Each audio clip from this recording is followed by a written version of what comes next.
Hello বন্ধুরা, তোমাদের সবাইকে আমার চ্যানেলে স্বাগত। আজকে আমি যাব, একটা অ্যানিভার্সারি আছে দিদা দাদুর, তার বাড়িতে আমি রেডি হয়ে গেছি। দেখো, অফিস থেকে ফিরে গরমের মধ্যে একদম যেতে ইচ্ছে করছিল না, তাও ওদের কথাতে যেতেই হবে। আমি রেডি, ব্লু কালারের শাড়ি, একটা অ্যান্টিকের জুয়েলারি আর মাথায় ফুল পরে।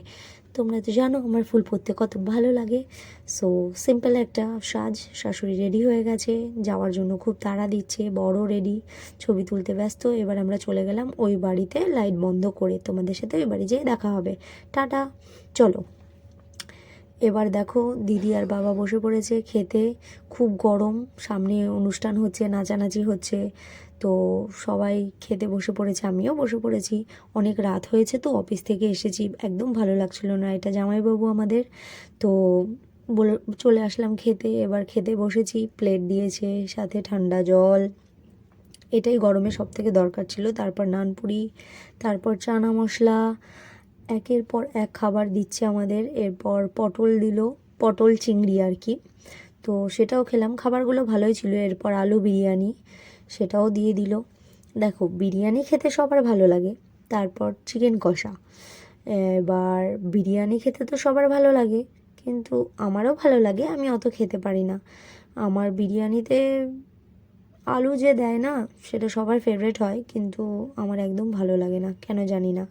এটা সত্যি কথা। তোমরা কখনো যদি আমার কাছে আসো তাহলে দেখতে পারবে। দেখো, পাতের মধ্যে আলু আমি সাজিয়ে রেখেছি যাতে আমাকে খেতে না হয়।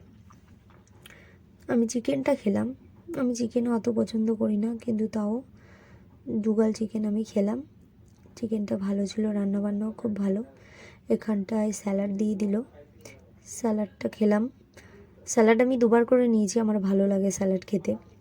তো তারপরে চলে আসলো চাটনি, এরপর দেবে পাঁপড়। তো চাটনি আর পাঁপড় আমার অলওয়েজ খুব ফেভারিট। এত গরম লাগছিল, ফটাফট খাওয়া দাওয়া শেষ করে আমি কতক্ষণে বাড়ি আসবো সেই চিন্তা করছিলাম। তারপর ফাইনালি দিল পাঁপড়। আমার গরমে আর ভালো লাগছিল না, মানে অসুস্থ লাগছিল। খেয়ে দিয়ে এত গরমের মধ্যে কতক্ষণে বাড়ি যাব সেই চিন্তা ছিল। তারপর দিয়ে দিল পাঁপড়। খাওয়া দাওয়া মোটামুটি খুব ভালোই ছিল।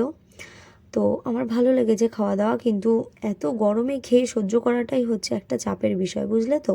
তাই জন্য আর খুব বেশিক্ষণ এখানে দাঁড়ায়নি। একটা মিষ্টি দিয়ে দিল, আমি মিষ্টি বেশি খাই না। এই মিষ্টিটা একটু অন্যরকম দেখলাম, চকলেট ফ্লেভারের, তাই জন্য নিয়েছিলাম। তো খেয়ে দেখলাম, ভালোই লাগলো, খারাপ লাগেনি। তারপরে আমি আমার বরকে বলতে শুরু করলাম যে আমার আর ভালো লাগছে না, মা বাবা তাড়াতাড়ি বাড়ি চলো। এটা আমার শাশুড়ি। তো বলে আমি আর না দাঁড়িয়ে কোনো রকমে খেয়ে সবার সাথে দেখা টাকা করে তাড়াতাড়ি করে বাড়ি চলে আসলাম, কারণ শরীর খারাপ লাগছিল। আবার তোমাদের সাথে অন্য কোনো ভিডিওতে দেখা হবে। আজকে এ পর্যন্তই থাক।